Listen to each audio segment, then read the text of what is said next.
బీసీలకు అండగా నిలిచిన పార్టీ టీడీపీ అని విశాఖ ఎంపీ అభ్యర్థి భరత్, ఎమ్మెల్యే అభ్యర్థి కోళ్ల లలితకుమారి అన్నారు. బీసీలను గౌరవించిన వ్యక్తి ఎన్టీఆర్ అని, ఆ తర్వాత చంద్రబాబు పాలనలో బీసీలకు ఆదరణ వంటి పథకాలను అమలు చేసి ఆదుకున్నారన్నారు. వైసీపీ హయాంలో బీసీలకు అన్యాయం జరుగుతోందన్నారు.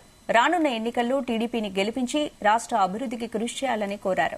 ఇక విజయనగరం జిల్లా శృంగవరపుకోట మండలం పోతనపల్లిలో నిర్వహించిన జయహో బీసీ సదస్సులో భరత్, కోళ్ల లలిత పాల్గొన్నారు.